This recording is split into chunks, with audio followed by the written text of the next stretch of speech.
Thanks a lot for staying with us. You're watching Plain Speak with me, Shivani Gupta. The entire country is beaming with pride. India is all set to have another date with the moon, and we are all hoping this one will go a little bit better than last time. So Chandrayaan 3 has been launched by the ISRO team today. The satellite has separated and all the parameters are functioning within normal ranges.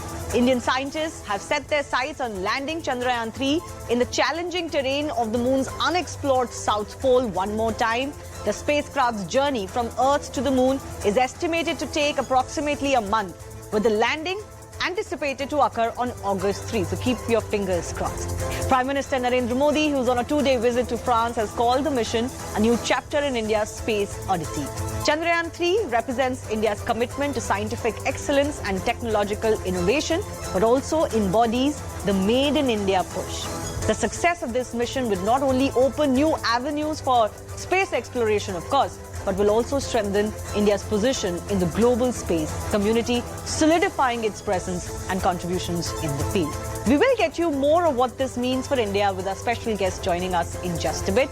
First, here is more of what you need to know about ISRO's third moon mission. So Chandrayaan 3 liftoff is done, and now it's going to be a 6-week journey to the moon.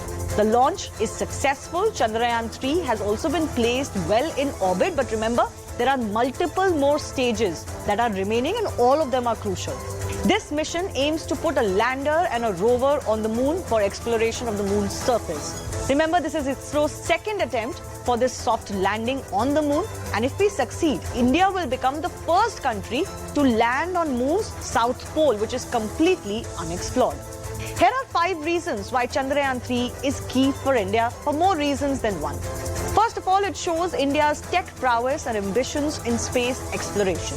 India could become only the 4th country to land a spacecraft on moon overall. This will foster a sense of national pride and boost the scientific community's morale. This also provides avenues for international collaboration and partnerships, and ISRO already is doing a stupendous job in that regard when it comes to pushing satellites up in orbit. But this also promotes indigenous research and development. And why do we talk about indigenous research and development? Because ISRO is doing this on their own. And remember, ISRO has already made a name for itself for managing missions of this precision and such scale to the moon and beyond on shoestring budget. So 615 crore rupees have been spent on Chandrayaan 3 mission. In contrast, NASA's Artemis 1, the first unscrewed mission of the Artemis program aimed at returning humans to the moon and establishing a sustainable presence, had a budget of over 3,000 crore.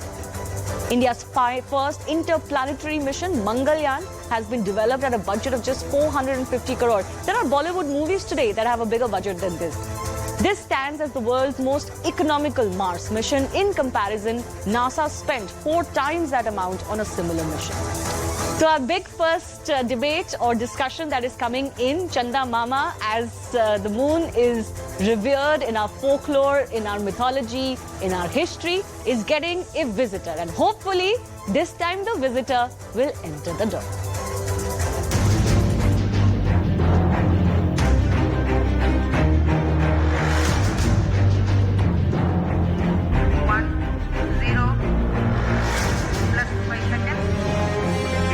Normal.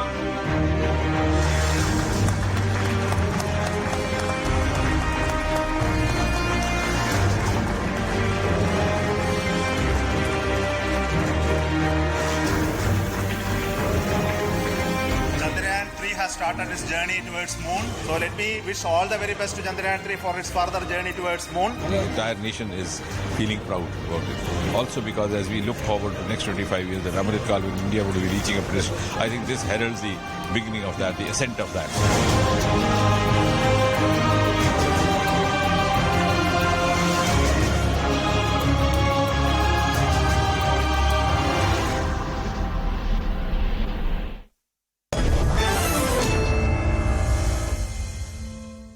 Dr. Suresh Nayak is former Group Director of ISRO joining us. Pramod Kale is former ISRO scientist. Arvind Paranjpe is Director, Planetarium Nehru Centre, and Gohar Raza is also an Indian scientist. I do thank all of you for joining us.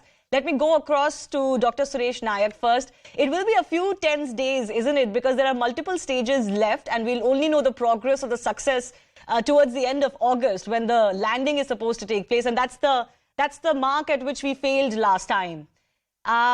What do you think will be the most crucial stage from now on?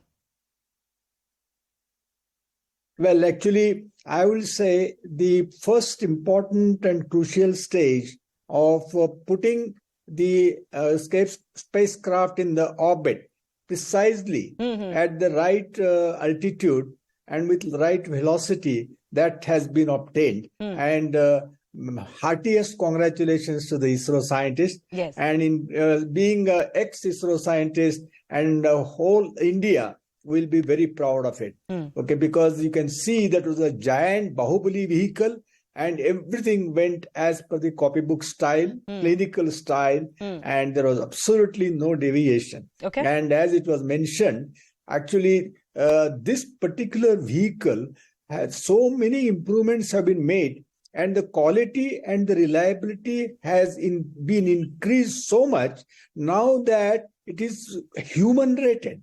That means it is ready for the Gaganyaan mission. Okay. You know, so that is the most important thing in the beginning. And now, of course, we have to do orbit raising. Yes. At present, it is in the lowest point from the Earth is about 170 kilometers, but that will more or less remain same. And the farther point has to be increased. And another thing is the velocity with which it was launched in the orbit right now is 10.2 kilometers per second. But that we have to increase it to 11.2 kilometers per second.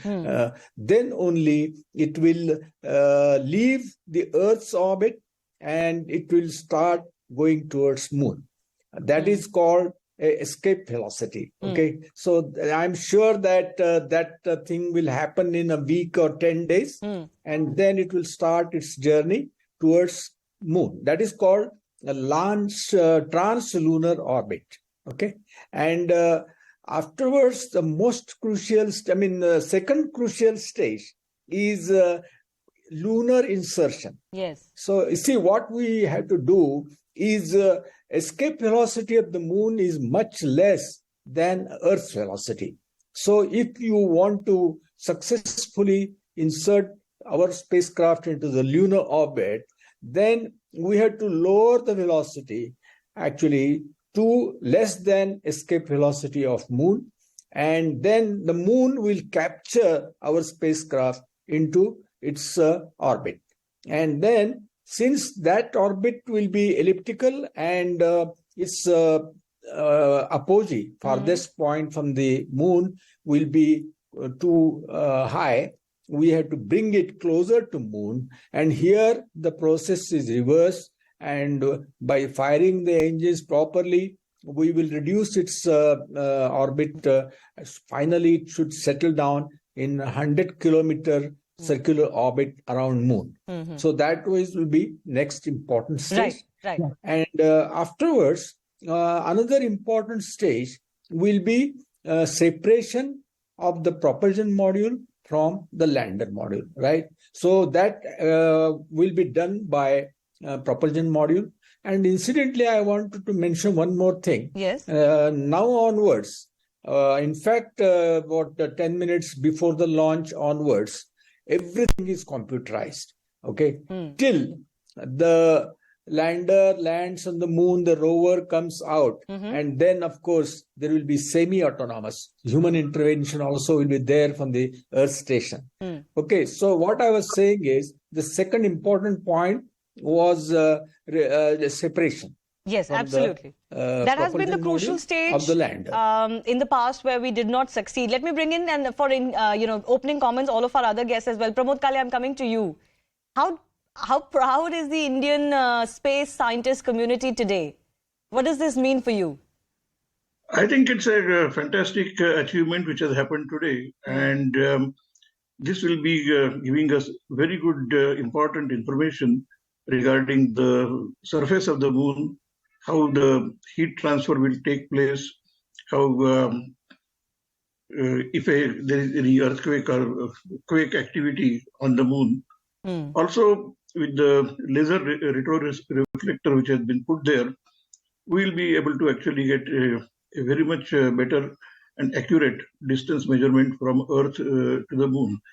And that actually will tell us as to how the orbits are changing and how it could impact on the tides which are taking place in the sea also. So scientifically, this particular mission will give us very much needed information regarding the surface of the moon. And since we are going very close to the south pole of the moon, it should actually give us some indication whether what has been suspected, whether we could actually find either liquid water or ice also in those particular shaded areas. Yes, so this will be a very good opportunity to get this kind of an information. And I know that a large number of changes have been done for the lander particularly, so that it is now much more robust. It has a much larger amount of fuel availability, and the software has been fully updated. And with the orbiter of the Chandrayaan 2, we have got very good data regarding the landing site, and that data will be utilized. And therefore, in this particular mission, there is no specific orbiter, and yet the propulsion module, which will remain in the lunar orbit, will give us very good idea regarding the sunlight that gets reflected from the surface of the Earth. Because Earth is the only known planet where we have got life on the planet, and from those particular signatures, we will be able to learn if we have to look for planets outside of the solar system. Yeah, no, absolutely. So two important things you've mentioned. Of course, the importance of the south pole of the moon, because it's uncharted, but everybody wants to know, and this is why this will be important for the entire world. Arvind Paranjpe, I want to come to you with that. The reason this will be important for the entire world is because nobody's landed on the south pole of the moon. And what we find there could change all of our lives. That is absolutely correct, what you said, Shivani Gupta. It was a really right point that you have put here. Yes. You see, I would also like to add, because our three other guests are scientists themselves. I am basically outreach person managing the planetarium. So from that perspective, I would like to tell you two things. That today we had unprecedented response from public at the planetarium, and they enjoyed it. And they all lauded that wonderful work that ISRO scientists are doing, and at that too at what we call the shoestring budget. Now you talked about the southern part of the moon. So I'm basically an astronomer, so I would like to add that the way moon is placed, or when the Earth, Moon and Sun are placed, the southern part of the northern region or southern region of the moon do not get as much sunlight as one would get during at the equatorial region of the moon. And therefore, moon will be in the southern part where the lander would land, Vikram lander would land. That area is in a very cold and dark region. And astronomers, we believe, that the moon has formed because some Mars-like object came, hit the Earth, and part of Earth is gone, and then it frozen into the moon. Okay, so that means it is telling us that yes, there must be water, and which was found during the Chandrayaan 1 mission by our Indian scientists. I mean, we found that water on the surface of the moon. So this mission becomes a very important one to understand the soil, to understand moonquake, like on Earth, what we have earthquake. Similarly, other planets also have quake that is taking place inside their central region. So by studying these quakes, you would find how the inside structure of that particular object is. And thirdly, I would also like to point out that a very interesting experiment or other instrument that would be placed on the surface of the moon, and which is a refractor, where you send a laser beam from Earth, and then when the laser beam comes back, you find the distance. So accurately, the distance between moon and the Earth can be calculated, and therefore one would try to understand how the moon is rotating around the Earth. So there are very interesting things which are taking place. And lastly, I would also say that our experience is going to be very beneficial when NASA sends its Artemis mission with the human beings NASA is planning to land human beings on the southern part. So this information is also going to be very useful for future for others missions. as well. So We that's can talk precisely later. why this could be so instrumental in, raising the profile of Indian scientists, of ISRO and India at large in the space exploration field, where, ISRO has already done a remarkable job. I want to go across to Gohar Raza as well. Dr. Arvind Paranjpe mentioned something very interesting. What missions like this does to the ordinary public, their mood, their morale, and also their interest into the field of space exploration, that in itself is a high reward, when India mounts these explorations. Gohar Raza. In one of the interviews where I was interviewing a first-rate, very remarkable scientist of India, I asked him, why did you join science? And he said that Nehru had come to our school and said that it is good for the country if the younger generations study science. So what triggers some young mind to join science and explore scientific vistas? There are many things that happen. One of the things that can lead younger generation to achieve heights of science is a mission like this. Yes. Because the entire country, as was just now said, that younger ones got very excited about today's event. Yeah. This country has had always, and my surveys have shown repeatedly, has had tremendous respect for knowledge, for science, and for modern education. And I'm emphasizing modern education, which has science, physics, chemistry, mathematics, etc. in it. So I think that these events are extremely important for the country, where those forces which are anti-science, and I have no shame in saying that in this country or any country, there are always forces which are anti-science. Anti-science attitude is pushed back. And therefore, all the branches of science are likely to flourish when such events happen. And the scientific community touches the zenith Yes, of absolutely. knowledge, Absolutely. touches the boundaries of knowledge. And I'm very happy that both these things have been mentioned by my colleagues, that on the one hand, we are going to see that our scientific community has mastered technology.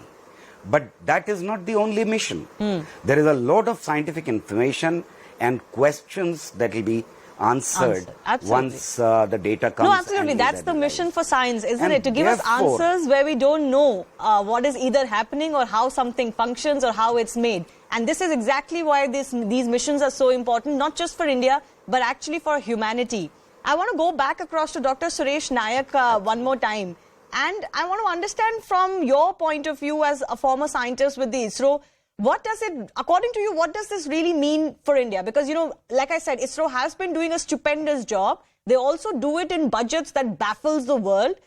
So what does it take for ISRO to do this, to achieve this? And what would this mean for India?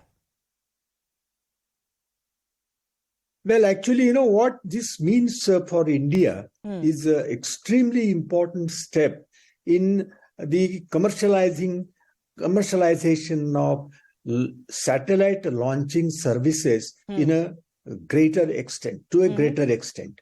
So far, what we have been doing is actually much less. The world market of satellite launching service runs into the actually crores and thousands of crores. Okay, there's billions of dollars, Right. and India is getting hardly 2 to 3% share of that market presently.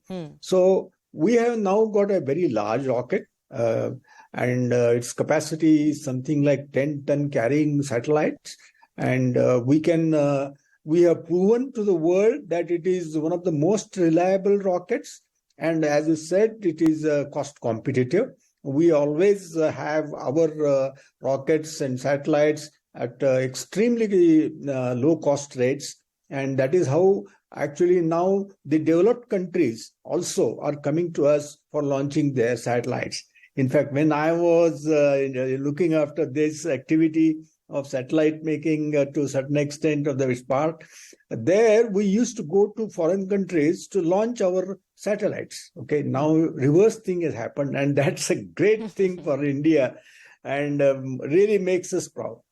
Can I just ask you, can you put it in perspective? A lot of our guests have already talked about the significance of it, but can you put it in perspective how difficult it is to achieve something like this, to reach this landmark, to land on the moon, and that too on the south side of the moon? Well, actually, see, this field of space technology is extremely hazardous, okay, because you can take care according to your capabilities and to your understanding 100%, all right. But the factors which makes it risky and unreliable are actually, one thing is this is a one-shot affair.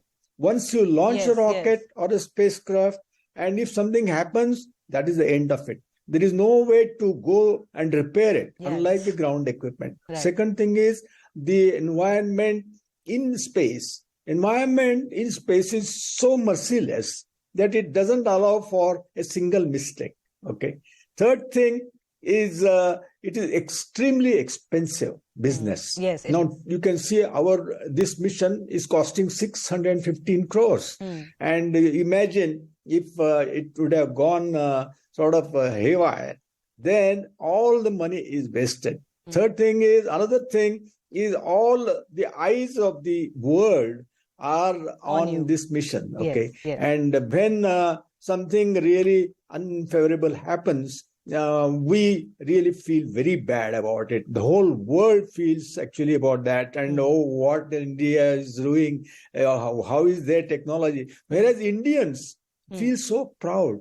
You know, I myself realized, because I interact with so many students, that after Chandrayaan-1 success, there was a wave of enthusiasm in the students towards space technology, and the number of students coming towards ISRO, applying towards ISRO increased tremendously. Even, IIT students. No, exactly. So, that's a reward in itself, isn't it? It creates an atmosphere of inspiration to the young generation. Absolutely. That's a reward in itself, as I was mentioning. And that is why you need to keep doing this, because your future generations need to be inspired to continue to do this. Can I just go across to Mr. Kale once again? Suresh Nayak talked about the pressure that you feel. And it's like a hit or a miss thing. You don't get repeat chances. Yeah. And there's so much money involved. All the eyes are on you.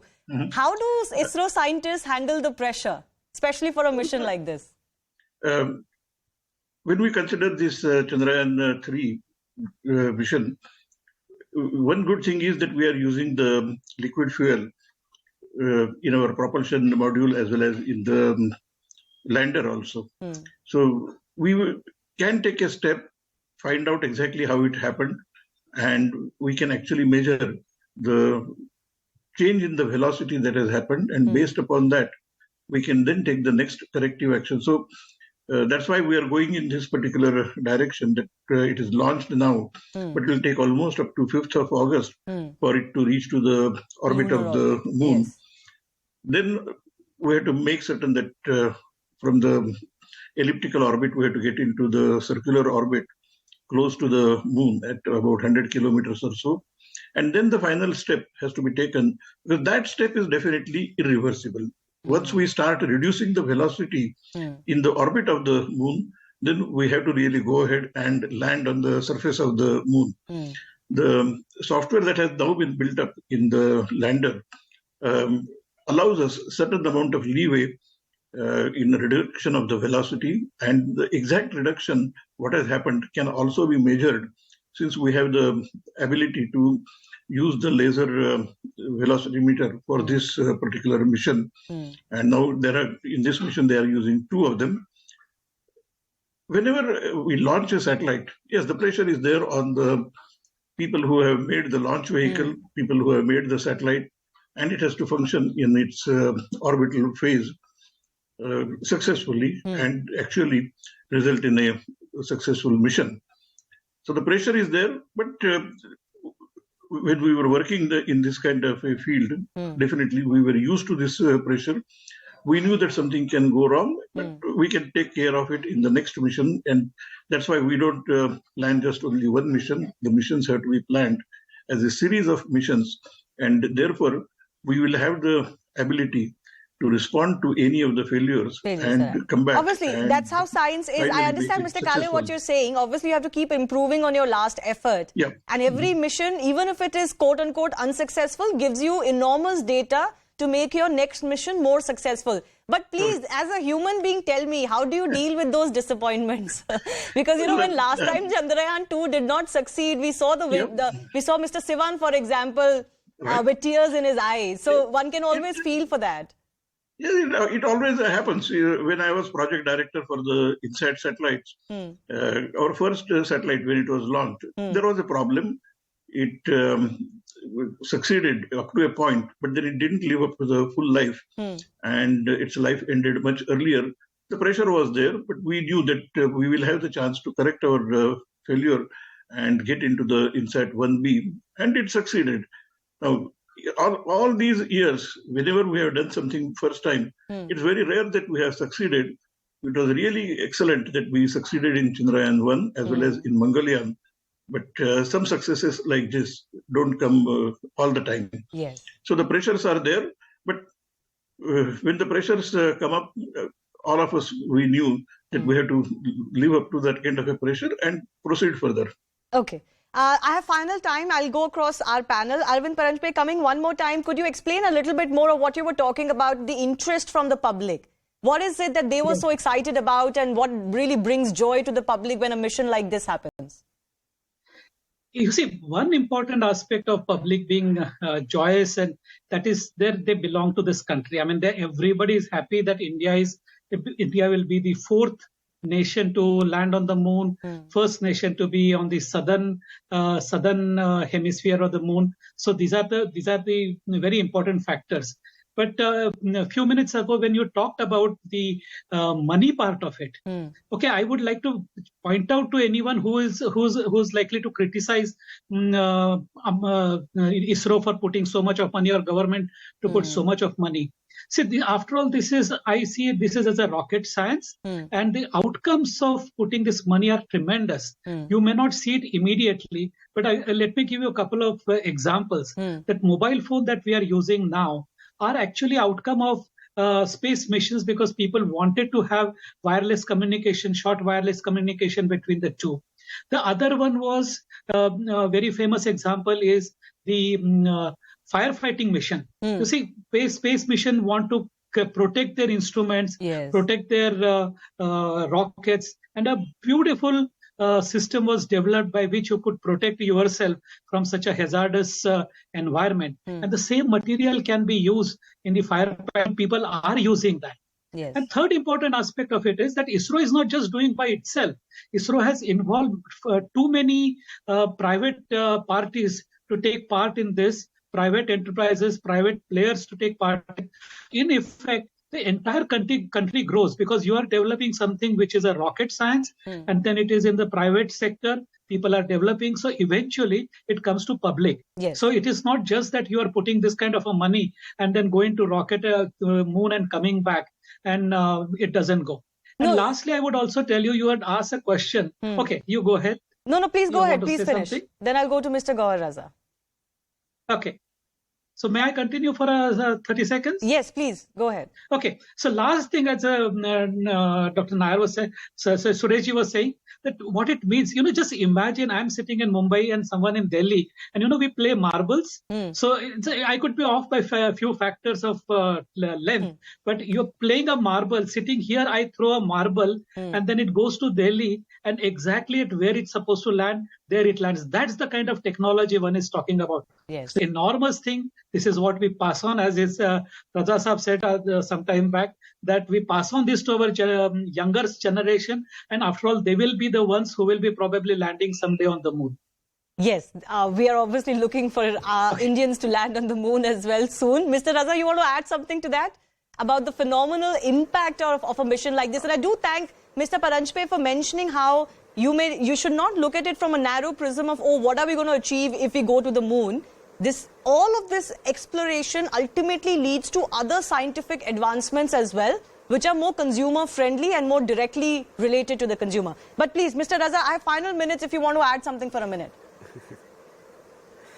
Yeah, I just want to repeat what Iqbal has said. सितारों से आगे जहां और भी हैं, अभी इश्क के इम्तिहान और भी हैं. I'm sure ISRO is thinking about many more and many difficult projects in the future. And the most beautiful thing about ISRO is the continuity. Something is thought about 20 years back, and the younger generation of scientists who come to ISRO, and after that older generation retires, there is still a continuity, because this continuity is required in science and technology both. And this beauty of ISRO is unique. There is, I find it also in Atomic Energy Commission, but in ISRO, a project is completed maybe in 20 years, maybe in 30 years, but generations after generations, scientists are at work. Yes, absolutely. And the best thing that could happen in today's world and in today's India for the future, that ISRO more and more starts emphasizing on scientific part of it and involves universities, colleges and even schools. Then we'll be able to say that we have expanded the horizon of rocket science into space science. Okay. Because all sciences are going to aid and help develop the space sciences. Yes. Only technology cannot do it. Maybe Fair it can capture market, but beyond that, we have to have science. Okay. I do want to ask a final question each to Dr. Suresh Nayak as well, and to Mr. Kale. You know, there's been a little bit of a controversy, Mr. Nayak, online, because some of our ISRO scientists who were helming this mission went to the temple and offered prayers. And there were some who criticized them, saying that, you know, if you are offering prayers and depending on quote-unquote God, then it's not scientific temperament enough. What do you make of that? What is your comment as a scientist yourself? Mr. Nayak, why don't you go first, then Mr. Kale can respond. Yeah, I see. Exactly, I was coming to that there is maybe 2% element of luck in this. That is what I was coming to. And the risk is enormous.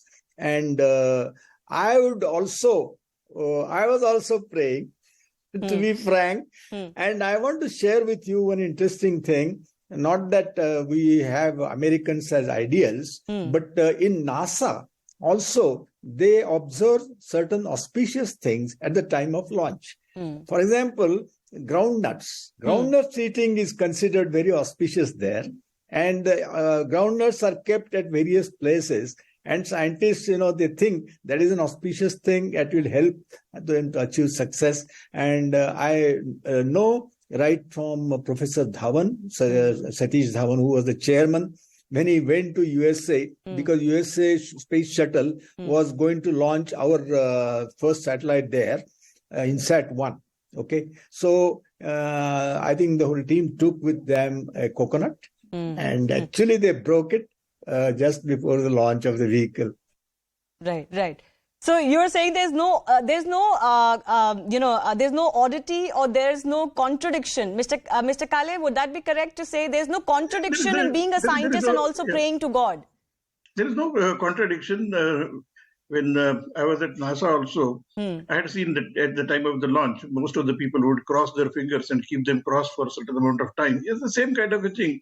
I think the most important thing is going to the temple is to go there to give the thanks.